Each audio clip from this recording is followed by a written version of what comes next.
Padre Celestial, tu pueblo se haya reunido al comenzar las horas de tu santo sábado para tributarte la honra, la gloria y la alabanza que tú te mereces como nuestro Dios, como nuestro gran Creador. Te pedimos, Señor, que al abrir tu santo libro, tu Santo Espíritu acompañe a tu pueblo. Acompaña especialmente a las visitas en nuestro medio, que puedan comprender el mensaje, recibirlo en el corazón y tomar la decisión de obedecer lo que tú nos enseñas. Gracias te damos por la promesa de tu compañía.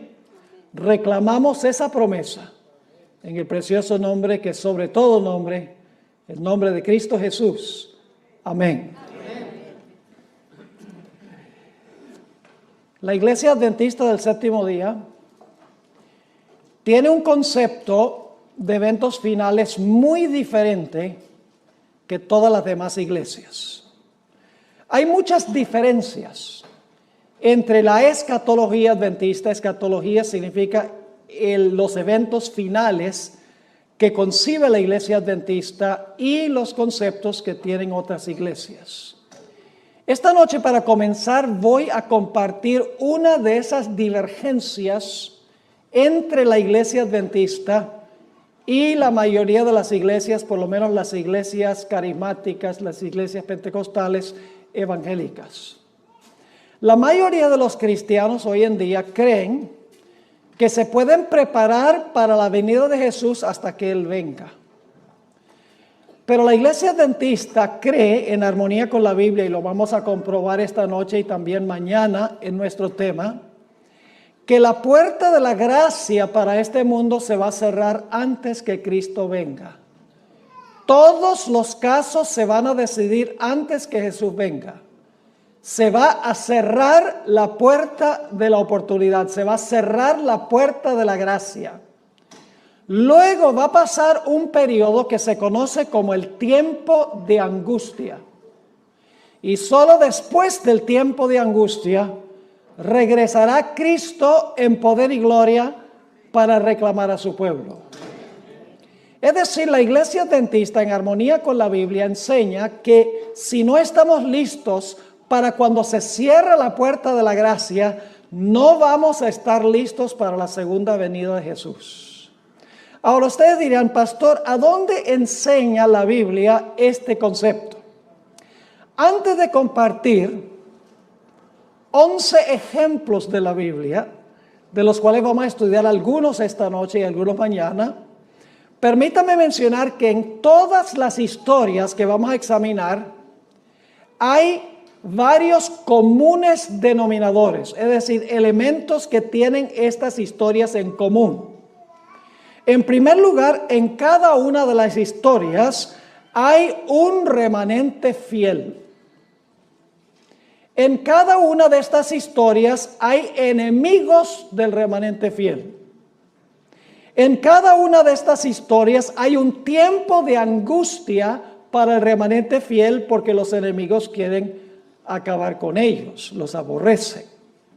En cada una de las historias encontramos que la fe de los fieles de Dios es severamente probada en el tiempo de angustia.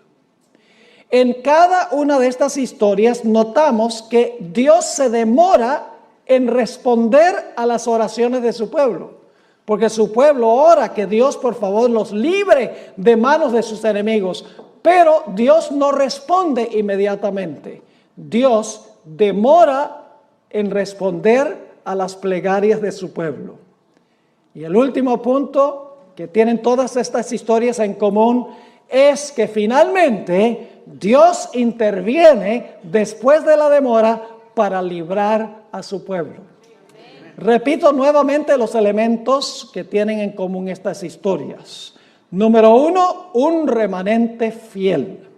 Número 2, un enemigo o enemigos del remanente. Número 3, por la enemistad de los enemigos, el pueblo de Dios pasa por un terrible tiempo de angustia. Su fe es severamente probada. Dios no responde inmediatamente, demora en responder a las plegarias de su pueblo para que Dios los libre. Pero finalmente Dios interviene y libra a su pueblo del tiempo de angustia o la crisis por la cual estamos pasando. Ahora, la historia que ilustra mejor que cualquier otra historia este proceso que acabo de describir es una historia que encontramos muy temprano en la Biblia. Es una historia que encontramos en el libro de Génesis. Ahora, no voy a contar toda la historia porque no es posible cubrir todos los detalles. Tengo una presentación de 1 hora nada más sobre este punto específico, pero les voy a cubrir los puntos principales. Ustedes recuerdan que antes del diluvio Dios llamó a Noé para que predicara un mensaje al mundo antediluviano. Su mensaje dividió al mundo en 2 grupos. Los que aceptaron el mensaje, que fueron todos los miembros de su familia, y los que rechazaron su mensaje. Es decir, la predicación de Noé dividió a la raza humana en 2 grupos, los salvos y los perdidos. Cuando Noé terminó de predicar su mensaje, después de 120 años, algo extraordinario sucedió. Se encuentra descrito en Génesis 7 y el versículo 16. Génesis 7 y el versículo 16. Dice allí, ¿qué sucedió cuando Noé terminó su predicación? Hablando de los animales que vinieron al arca, dice, y los que vinieron, macho y hembra de toda carne vinieron, como le había mandado Dios, y Jehová le cerró la puerta. ¿Qué hizo Jehová? Cuando Noé terminó de predicar, Jehová le cerró la puerta. Y apenas se cerró la puerta, comenzó a llover. No. Eso no lo dice la Biblia. Yo pregunto, ¿pasó un tiempo entre cuando se cerró la puerta y cuando comenzó a llover y vino la destrucción? ¿Cómo no? Ahora, durante ese tiempo, ¿los que estaban perdidos se podían salvar? ¿Y los que se salvaron se podían perder? ¿O todos los casos estaban decididos cuando se cerró la puerta? Todos los casos estaban decididos cuando se cerró la puerta. La destrucción sencillamente destruyó a los que estaban afuera cuando se cerró la puerta. ¿Me están entendiendo? Ahora, hablemos unos momentos de lo que sucedió durante el periodo entre cuando se cerró la puerta y todos los casos estaban decididos y cuando vino la destrucción o comenzó a llover. Yo pregunto, ¿creen ustedes que los que estaban dentro del arca, su fe fue severamente probada por cada día que pasó? ¿Hubo una demora en Dios responder? ¿Cómo no? Imagínense, pasa un día, cielo azul. 2 días, ni una gota. 3 días, radiante el día. 4 días, 5 días, 6 días, 7 días. Porque pasaron 7 días, el 8º día fue cuando comenzó a llover. Y los que estaban afuera, ¿cómo se portaron durante esos 7 días? ¿Creen que cada día se portaron peor que el día anterior? Lógicamente, los enemigos estaban afuera burlándose de los que estaban adentro y los de adentro, su fe estaba siendo severamente ¿qué? Probada.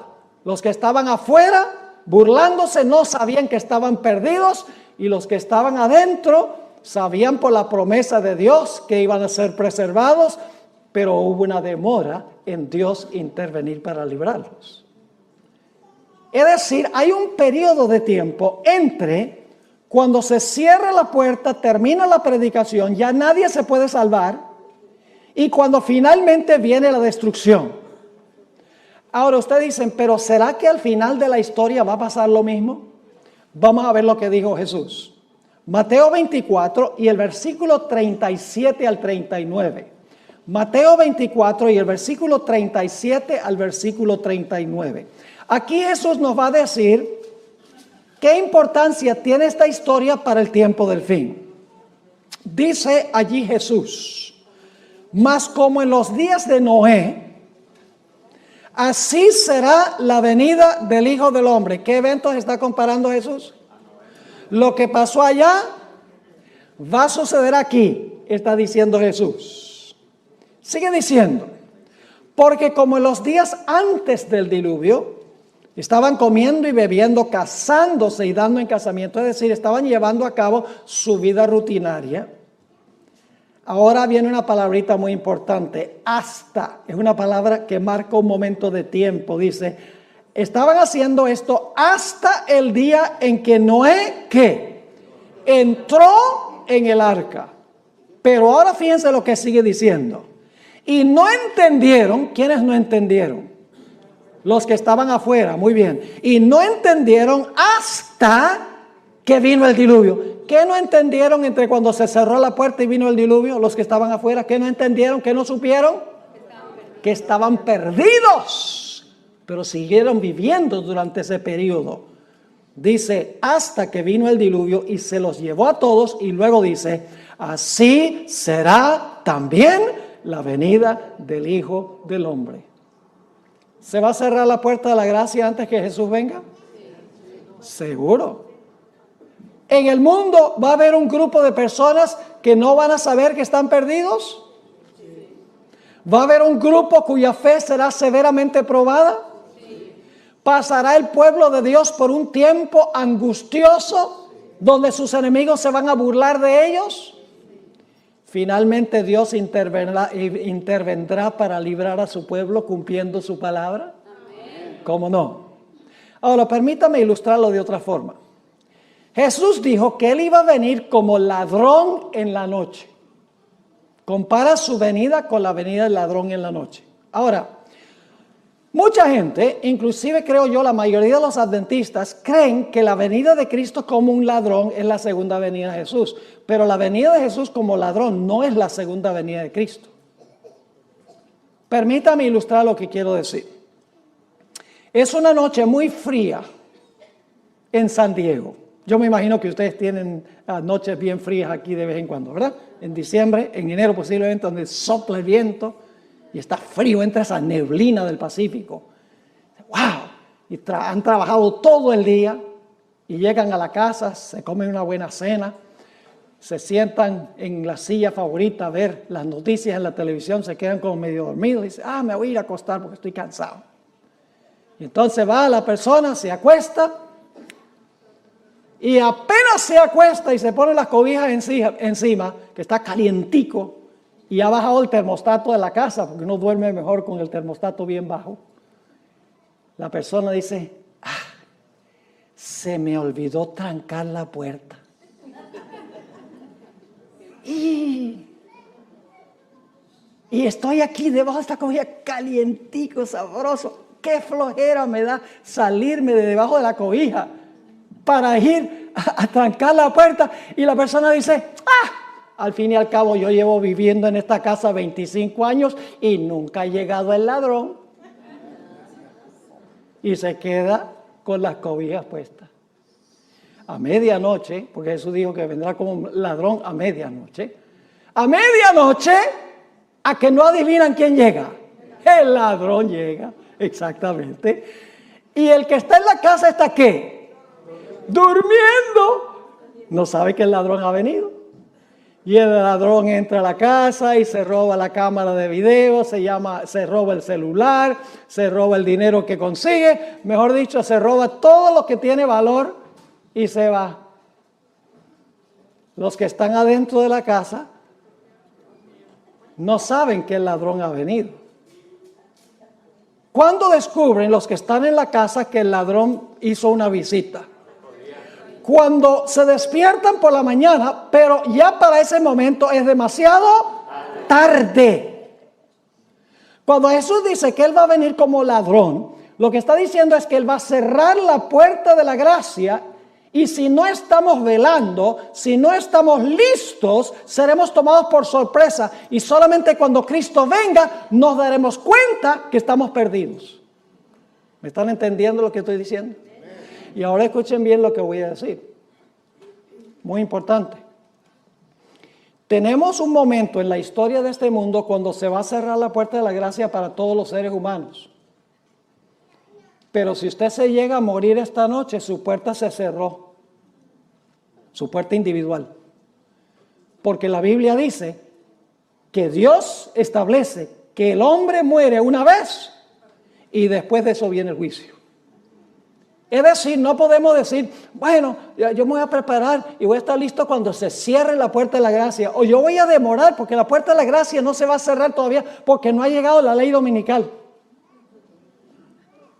Y entonces llegamos a morir esta noche antes que llegue la ley dominical, antes que se cierre la puerta y de todas maneras se cerró la puerta. Porque en el momento de la muerte, ese es el fin. ¿Me están entendiendo este asunto?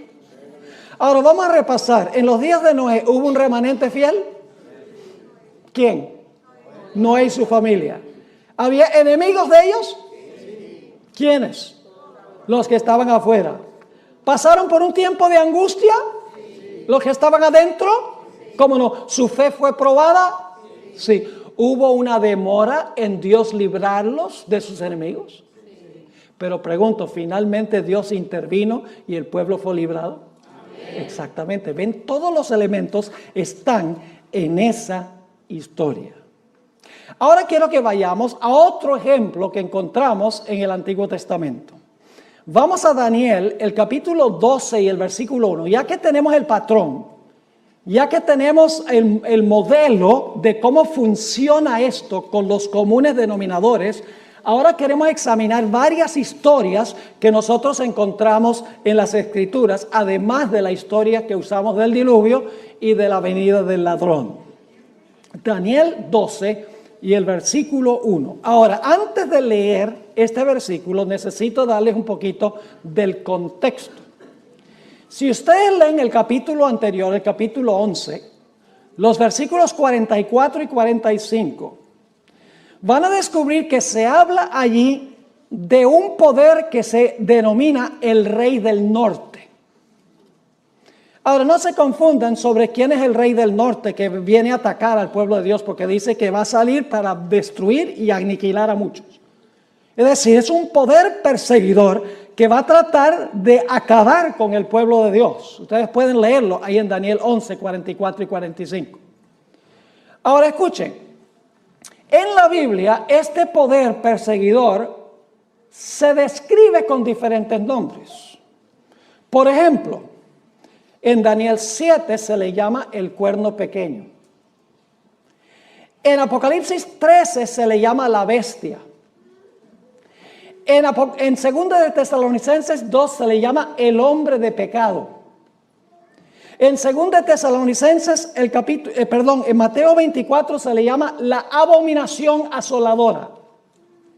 En Apocalipsis 17 este poder se le llama la ramera. Y en 1 de Juan, el capítulo 2, se le llama el anticristo. Todos esos nombres se aplican al mismo sistema. Son perspectivas distintas del mismo sistema. Así que el Rey del Norte es lo mismo que el cuerno pequeño o la bestia. La abominación asoladora, la ramera, el hombre de pecado. Todos son nombres que describen el último poder que va a perseguir y oprimir al pueblo de Dios. Y ya hemos estudiado en cuanto al cuerno pequeño y la bestia. Y hemos visto que el cuerno pequeño y la bestia representan ¿qué poder? Representan el papado. Exactamente, lo cubrimos en detalle examinando estas profecías matemáticamente. Así que viene el Rey del Norte, el enemigo final del pueblo de Dios. Y los versículos 44 y 45 del capítulo 11 dice que va a salir para destruir y aniquilar al pueblo de Dios. Pero cuando está a punto de hacerlo, tenemos lo que se describe en Daniel 12 y el versículo 1. Dice allí, en aquel tiempo, es decir, cuando el Rey del Norte sale para destruir al pueblo de Dios, se levantará Miguel. ¿Qué va a pasar cuando el pueblo de Dios esté siendo perseguido finalmente? ¿Qué va a pasar? ¿Se va a levantar quién? Miguel. Se va a levantar Miguel. Ahora, ¿quién es Miguel? Hay mucho debate en el mundo teológico sobre quién es Miguel. No hay necesidad de debatir quién es Miguel, porque Miguel es un nombre que se le atribuye a Cristo Jesús. El nombre Miguel significa ¿quién es como Dios? También se conoce como el arcángel Miguel. Ahora escuchen bien, Jesús no es un ángel. Jesús es un mensajero. La palabra ángel significa mensajero. Jesús se llama Miguel, pero Jesús es eterno Dios, según la Sagrada Escritura. Pero Miguel es uno de los nombres de Jesús. Es el arcángel del pacto. Es el arcángel que resucita a los muertos a la segunda venida. Vendrá con la voz del arcángel y con trompeta de Dios. Es el que resucita a los muertos. Y todos sabemos que ese es ¿quién? Ese es Cristo Jesús. Así que cuando el rey del norte, el último poder, sale a destruir al pueblo de Dios, dice, se levantará Miguel. Ahora, ¿qué significa eso? Se levantará Miguel. ¿Qué significa la palabra se levantará? Tenemos que regresar al capítulo 11 para entender qué significa se levantará Miguel. Vamos a Daniel, el capítulo 11 y el versículo 2 y el versículo 3. Daniel 11 y el versículo 2 y el versículo 3. Ahora, lamentablemente, en la traducción no se traduce la palabra igual, pero es la idéntica palabra hebrea que se usa en Daniel 12:1. Levantará es la mismita palabra que vamos a ver en los versículos 2 y 3 del capítulo 11. Fíjense lo que dice allí. Y ahora yo te mostraré la verdad. He aquí que aún habrá 3 reyes en Persia. Esa palabra habrá se podría traducir, se levantarán 3 reyes en Persia. ¿Qué significa eso? Que de aquí en adelante se levantarán 3 reyes en Persia. Significa que después de eso van a reinar 3 reyes en Persia, ¿sí o no? Van a ocupar el trono 3 reyes en Persia. Se van a levantar para gobernar. Ahora, note que sigue diciendo aquí, ahora yo te mostraré la verdad, he aquí que aún habrá o se levantarán 3 reyes en Persia, y el cuarto se hará de grandes riquezas más que todos ellos, y al hacerse fuerte con sus riquezas, levantará a todos contra el reino de Grecia. Y luego dice, se levantará luego un rey valiente. Esa palabra levantará es la mismita palabra que se usa en Daniel 12:1. ¿Qué significa eso? Que se levantará luego un rey valiente. Significa que un rey valiente va a comenzar ¿a qué? A reinar o a gobernar. Así que dice, el cual dominará con gran poder y hará su voluntad. Así que, ¿qué significa cuando dice que Miguel se levantará? Significa que Miguel va a comenzar a reinar. ¿Me están entendiendo lo que estoy diciendo? Ahora escuchen bien. ¿Qué es el reino de Cristo? Generalmente nosotros pensamos del reino de Cristo en términos geográficos. Decimos, el reino de Cristo es este mundo, es este planeta. Pero ¿saben lo que es el reino de Cristo? El reino de Cristo se compone de los sujetos de su reino, de los fieles que pertenecen a su reino. Ahora yo pregunto, ¿cómo se determina quién es un fiel miembro del reino de Jesús? ¿Cuándo se determina quiénes son fieles miembros del reino de Jesús? Se determina en otra doctrina que en realidad ninguna iglesia enseña, sino la iglesia adventista. Se determina en el juicio investigador antes de la segunda venida de Jesús. Antes que Jesús venga, se van a investigar los casos de todos los que profesaron el nombre de Jesús. Todos los que dijeron seguir a Jesús, se van a examinar sus casos para ver si su profesión es genuina o no. Y usted dice, ¿por qué se va a hacer eso? Bueno, déjenme preguntarles, ¿en la iglesia hay trigo y cizaña? ¿Sí? ¿La cizaña se parece al trigo? ¿Las cizañas son personas que profesan servir a Jesús? Entonces, ¿en algún momento hay que distinguir entre el trigo y la cizaña? ¿En la iglesia hay vírgenes sabias y vírgenes fatuas? ¿Las fatuas también profesan seguir a Jesús? Sí. Tienen lámparas y las lámparas tienen aunque sea un poquito de aceite. Lo que no tienen es aceite extra. Yo pregunto, ¿en la iglesia hay buenos peces y malos peces? Sí. Jesús usó la parábola de la pesca.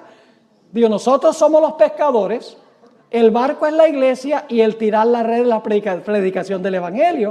Y cuando usted tira la red, usted pesca solo pececitos buenos. No.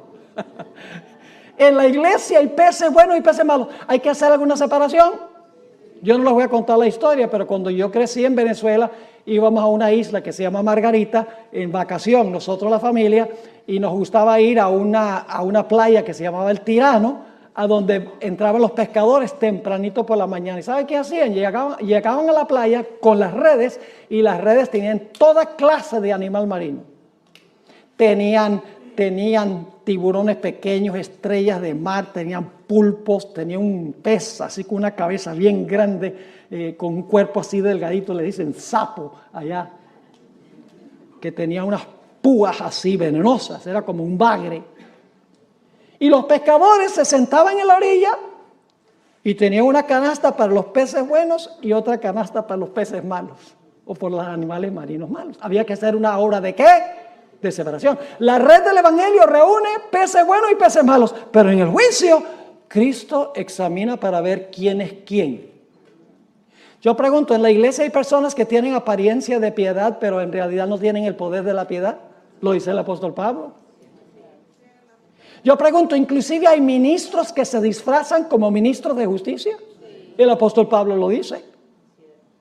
Yo pregunto, hay personas inclusive que dicen Señor, Señor, y echan demonios, y dan profecías, y hacen milagros, que Jesús va a decir, yo no los conozco a ustedes, apartados de mí, obradores de maldad. ¿Entienden por qué Cristo tiene que hacer una obra de separación antes de la segunda venida? Él tiene que demostrar quiénes son súbditos de su reino antes de regresar. Y cuando haya mostrado en el juicio quiénes en verdad son miembros de su reino está completo y se cierra la puerta de la gracia. Así que el levantarse de Miguel, que se menciona aquí, sencillamente significa que Jesús ha terminado su obra de juicio en el santuario celestial. Todos los casos están decididos para vida o para muerte. Y ahora Jesús se va a levantar para reinar sobre su reino, porque su reino, sus súbditos están ¿qué? Completos.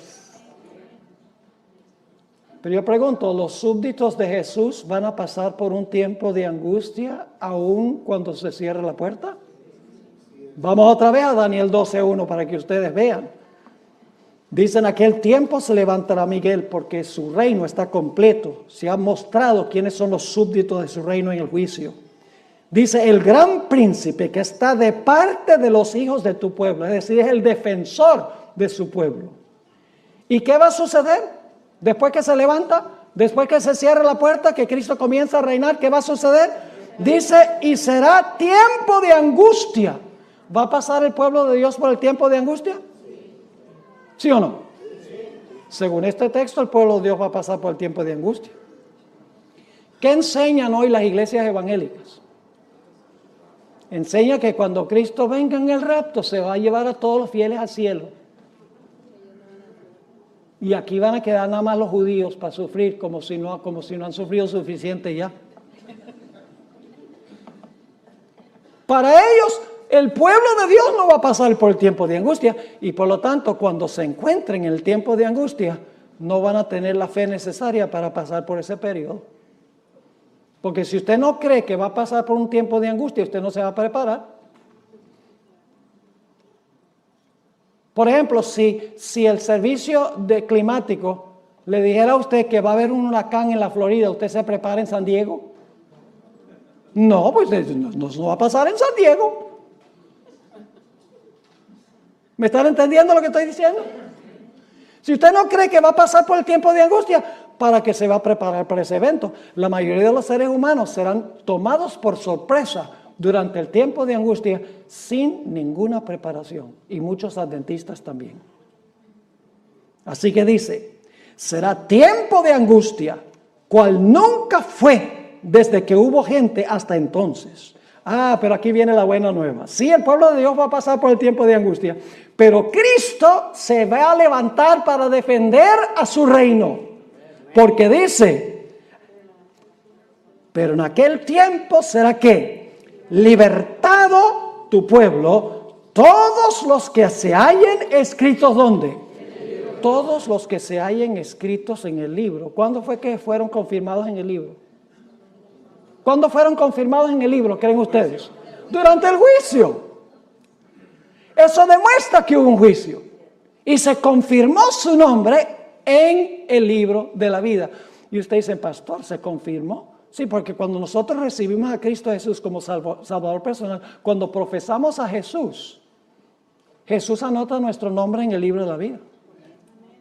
En ese momento Jesús no se pone a mirar si la profesión es genuina o no. Sencillamente acepta nuestra palabra, de que vamos a seguir a Jesús, vamos a ser siervos de Jesús. Jesús anota el nombre en el libro de la vida. En el juicio se examina la vida de la persona para ver si su profesión es genuina o no. Yo pregunto, una vez que una persona ha sido perdonada, ¿se le puede revocar el perdón? ¿Una persona puede ser salva y luego perder la salvación? Las iglesias, muchas iglesias protestantes dicen, no, una vez salvo, siempre salvo. La Biblia no enseña eso. ¿Te recuerda la parábola de los dos deudores? Parábola interesante esta de los dos deudores. Había un hombre que debía 10,000 talentos, una suma que era imposible pagar. Había desfalcado los fondos del dueño, es decir, le había robado a su maestro, a su amo. Y el amo dice, ven acá. Este es el juicio, ven acá. Y examina y dice, mira, tú me debes 10,000 talentos, págame. Dice, yo no tengo con qué pagar. Dame tiempo y te pago. ¿Qué tiempo? Aunque te dé 1,000,000 de años, no tienes para pagar eso. Es una deuda impagable. Y el hombre llora y clama y dice, por favor, perdóname la deuda. O dame tiempo y yo pago la deuda. Finalmente, como clama al dueño, el dueño le dice, mira, voy a hacer algo mejor porque tú clamaste por misericordia y yo te voy a perdonar la deuda. Y él dice, así nomás, sí, porque clamaste a mí, la deuda queda cancelada. ¡Wow! Este hombre dice, fabuloso. Y sale saltando del lugar, sale contento. Me perdonó una deuda que yo no podía jamás pagar. Y cuando sale por la puerta encuentra un individuo que le debe 100 denarios. El equivalente de 100 días de trabajo. El jornal era un denario. Y se lo encuentra y le dice, mira, tú me debes 100 denarios, págamelos. Y este individuo hace lo mismo, clama y dice, ay, por favor, dame tiempo que yo te lo pago. Y dice, ¿qué tiempo? Págame ahora. Y dice la Biblia que lo agarró por el cuello y lo estaba ahorcando para que le pagara los 100 denarios. Pues resulta que los siervos del amo, que representan a los ángeles, fueron allá y le dijeron al Señor, mire, ¿sabe lo que pasó con ese hombre que tú perdonaste esa deuda que él no podía pagar? Él se encontró un compañero que le debía dinero que se podía pagar y no lo quiso perdonar. Y el Señor dice, tráigame a ese reo acá. Y lo traen. Y le dice, tú no eres el que yo te perdoné una deuda grande que tú no podías pagar porque clamaste a mí. Ah, sí, como no, muchas gracias. Y dice, ¿qué es esto que yo oigo de ti? Que si yo te perdono una deuda grande que no podías pagar porque clamaste a mí, tú no eres capaz de perdonarle una deuda a uno que te debe mucho menos porque clama a ti. Perdona nuestras deudas como nosotros perdonamos a nuestros deudores. Y dice que le revocó el perdón. Le revocó el perdón y lo mandó a la cárcel hasta que pagara todo lo que debía y seguro murió en la cárcel. ¿Están entendiendo? Ese hombre tenía lágrimas de cocodrilo. Él no estaba arrepentido por haberle robado a su amo. Estaba triste por el castigo que le iba a tocar. Y se demostró por la forma en que trató a sus semejantes. ¿Están entendiendo este asunto? Así que, mis queridos hermanos y hermanas, Cristo va a librar a su pueblo, todos los que están escritos en el libro, cuyos nombres son confirmados en el libro, en el juicio, a donde se examina a cada profeso seguidor de Jesús. Ahí está en Daniel 12 y el versículo 1. Ahora, quiero que recuerden la palabra libertado. En aquel tiempo será libertado tu pueblo. Mañana vamos a hablar un poquito más de esta palabra. Saben que en Daniel la palabra libertado se encuentra solamente en 3 capítulos de Daniel. En Daniel 12:1, que leímos. En Daniel 3, los jóvenes que fueron echados al horno de fuego. Y en Daniel 6, cuando Daniel fue echado al foso de los leones. Los únicos lugares en el libro de Daniel a donde se usa la palabra librado o librar. Entonces debe haber una conexión entre Daniel 12:1 y Daniel 3 y Daniel 6. ¿Están conmigo hasta ahora? Ahora vamos a otra historia de la Biblia. Recuerden nuevamente los elementos comunes. Un remanente que fiel. Enemigos. Un tiempo de angustia. La fe del fiel Hijo de Dios es probada. Dios se demora en responder la plegaria de su siervo y finalmente su siervo es librado. Ahora vamos a estudiar la vida de Jacob, porque ustedes saben que esto se llama el tiempo de angustia de Jacob. Pues si se llama el tiempo de angustia de Jacob, ¿a dónde tenemos que ir para entender el tiempo de angustia de Jacob? Pues sería bueno ir a la historia de Jacob, si es el tiempo de angustia de Jacob. La historia de la angustia de Jacob se encuentra en Génesis 32. Vayan conmigo a Génesis 32. Y les voy a compartir algunos detalles. Por la premura del tiempo no podemos cubrir toda la historia, pero les voy a dar los puntales, los puntos más importantes. En esta historia, Jacob estaba regresando a su hogar después de 20 años de ausencia por haber engañado a su padre y robado la primogenitura a su hermano. Cuando se está acercando a su hogar perdido por causa de su pecado, escucha que su hermano Esaú, a quien le robó la primogenitura, está viniendo contra él con 400 hombres armados hasta los dientes, con el fin de destruir a Jacob y a su familia por lo que Jacob había hecho 20 años antes. Jacob temía que su pecado había sido tan grande que Dios no le podía garantizar protección, que su pecado era tan inmenso ante la vista de Dios que Dios no iba a poder cumplir su pacto para con él y protegerlo de la ira de su hermano. Y por lo tanto nos dice la historia que Jacob fue a la orilla del arroyo de Jaboc y allí vació su corazón en oración a Dios. Pidió a Dios 2 cosas. 1, dame la seguridad del perdón. Dame la seguridad de que tú me aceptas, de que mi pecado ha sido perdonado. Y luego dice, con esa certeza, dame la seguridad que tú vas a protegerme de la enemistad de mi hermano que viene con los 400 hombres con la intención de destruirme junto con mi familia. Vamos a leer la historia como se encuentra en Génesis 32, 9 al 11.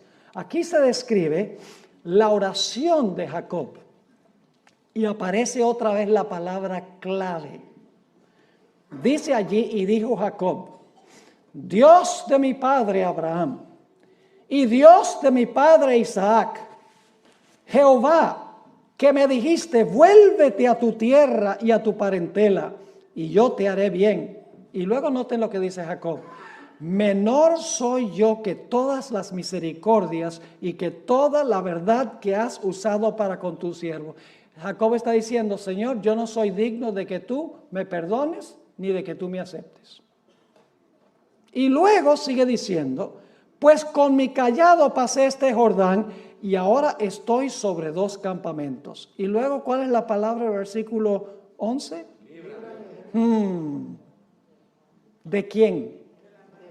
De la enemistad del hermano. ¿Tiene Jacob un enemigo, sí o no? Sí. Él es el remanente fiel. Él tiene un enemigo. Está pasando por un tiempo severo de angustia, vaciando su oración a Dios para tener la certeza del perdón y la protección de Dios contra su enemigo. Sí. ¿Dios contesta la oración inmediatamente? No, eso lo vamos a ver en un momento, pero finalmente Dios interviene y lo libra de la ira de su hermano. Vamos a notar que cuando Jacob está a la orilla del arroyo Jaboc, de repente viene un individuo y empieza a luchar con él. Y él cree que es un enemigo y empieza a luchar con este misterioso personaje. Cuando estaba muy cerca de la mañana se dio cuenta que no estaba luchando con un mero ser humano, que estaba luchando con el ángel del pacto. Estaba luchando con Jesús. Lo vamos a ver en unos momentos. Estaba luchando con Jesús. Y cuando estaba por amanecer, Jacob le dice a este personaje, Señor, dame la seguridad del perdón. Dame la seguridad que me vas a proteger de la ira de mi hermano, que no vamos a perecer. Y el ángel le dice, suéltame, que amanece. Me voy. ¿Y qué hace Jacob? Jacob dice, nada de eso. Se aferró de él y dijo, no te soltaré hasta que me bendigas. Y luego otra vez el ángel dice, suéltame porque amanece. Jacob dice, no way.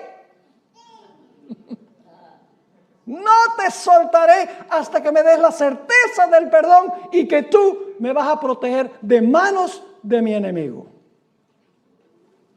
Y nos dice la historia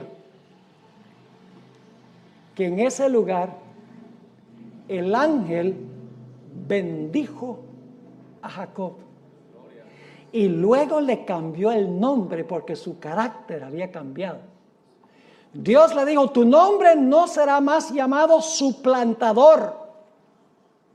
Jacob significa suplantador, alguien que procura robarle el puesto a otro, sino que tu nombre será llamado Israel, porque has luchado con Dios y con los hombres y has prevalecido. Leamos la historia como se relata en Génesis 32, 24 al 30. Génesis 32 y el versículo 24. Así se quedó Jacob solo y luchó con él un varón hasta que rayaba el alba. Y cuando el varón vio que no podía con él, tocó en el sitio del encaje de su muslo y se descoyuntó el muslo de Jacob mientras que con él luchaba. Y dijo el personaje, déjame porque raya el alba. Y Jacob le respondió, no te dejaré si no me bendices. Y el varón le dijo, ¿cuál es tu nombre? Y él respondió, Jacob. Y el varón le dijo, no se dirá más tu nombre Jacob, sino Israel, que significa príncipe de Dios, porque has luchado con Dios y con los hombres y has ¿qué? Vencido. Entonces Jacob le preguntó y le dijo, declárame ahora tu nombre. Y el varón respondió, ¿por qué me preguntas por mi nombre? Y lo bendijo allí. Ahora, ¿quién fue este personaje con quien luchó Jacob toda la noche para tener la seguridad del perdón y la seguridad de la protección contra la ira de su hermano? La Biblia lo describe de dos formas. Noten el libro de Oseas, el capítulo 12 y el versículo 4, ¿con quién fue que luchó Jacob? Oseas 12 y el versículo 4. Interesante este texto, ¿verdad que sí? Dice, ¿venció a quién? ¿Jacob venció a quién? Venció al ángel y prevaleció. Lloró y le ¿qué? Y le rogó. En Betel le halló y allí habló con nosotros. ¿Con quién estaba luchando Jacob? Dice que estaba luchando con el ángel. Lloró y rogó al ángel, dice aquí. Y usted dice, entonces, ¿el que estaba luchando con Jacob era el ángel? Sí, era el personaje que en el Antiguo Testamento se le llama el ángel de Jehová. Jesús. Ahora vuelvo a decir que el ángel de Jehová no es un ángel, no es una criatura. El ángel de Jehová es Jesús y Jesús es eterno Dios. Pero en el Antiguo Testamento se le llama el ángel o el mensajero de Jehová. Y ustedes dicen, ¿cómo sabe que ese ángel en realidad era Jehová? Por el nombre que Jacob le puso al lugar. Nota en Génesis 32 y el versículo 30, el nombre que le dio Jacob a ese lugar. Dice en Génesis 32, 30, y llamó Jacob el nombre de aquel lugar, ¿qué cosa? Peniel. ¿Sabe lo que significa la palabra Peniel? Viene de dos palabras hebreas, pen y el. Significa rostro de Dios. ¿Cómo llamó Jacob el lugar donde luchó con el ángel?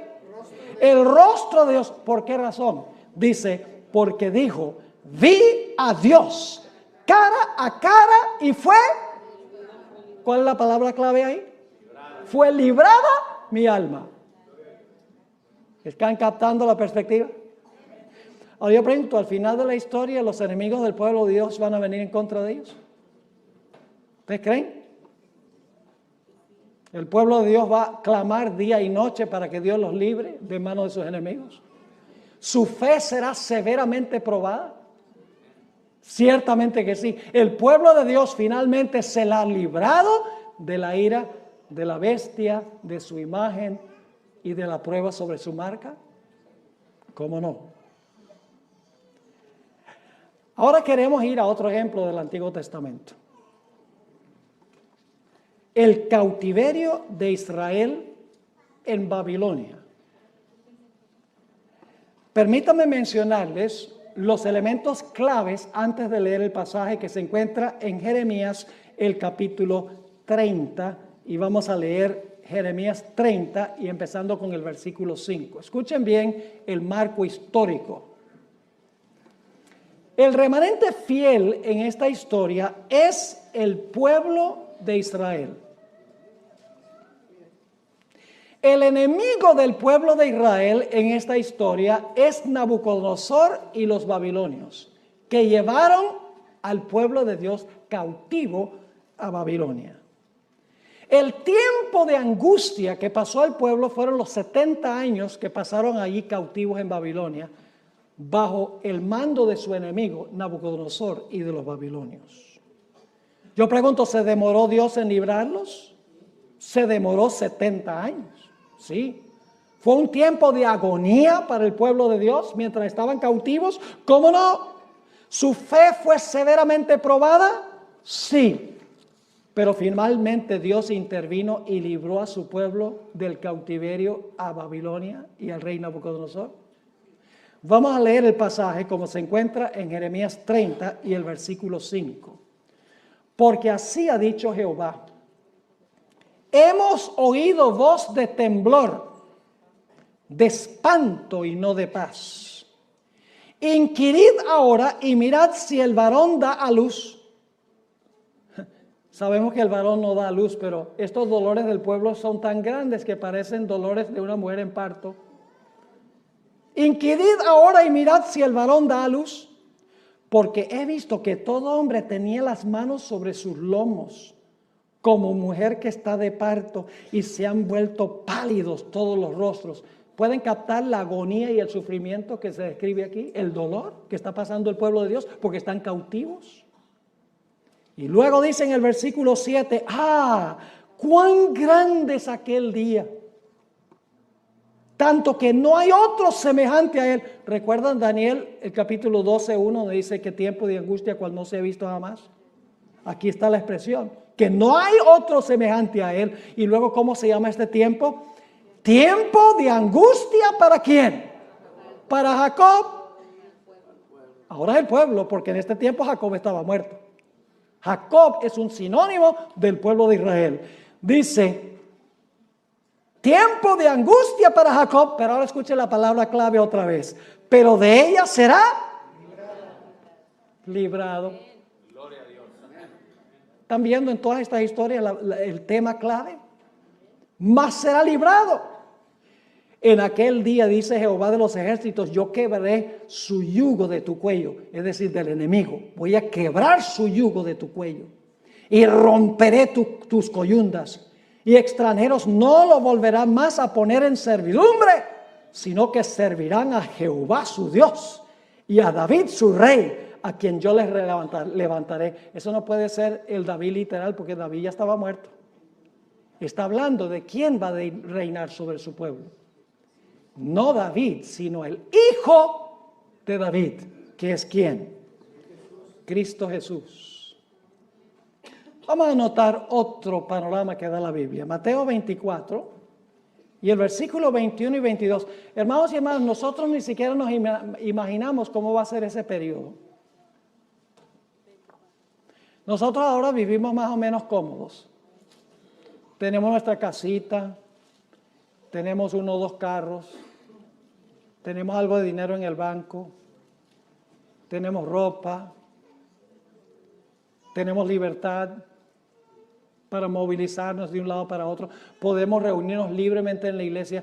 Todo eso va a llegar a su fin.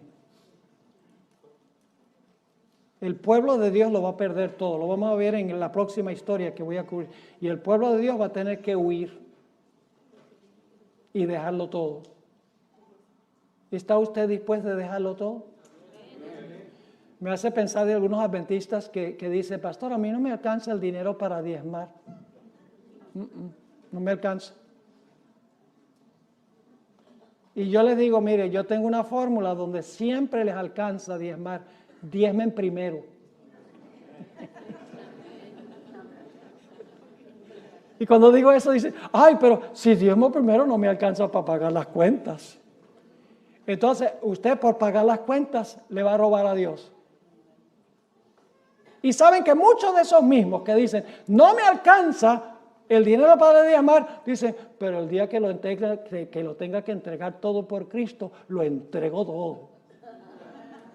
¿Y qué le hace usted pensar que si no está dispuesto a devolverle a Dios el 10%, de repente le va a devolver la vida?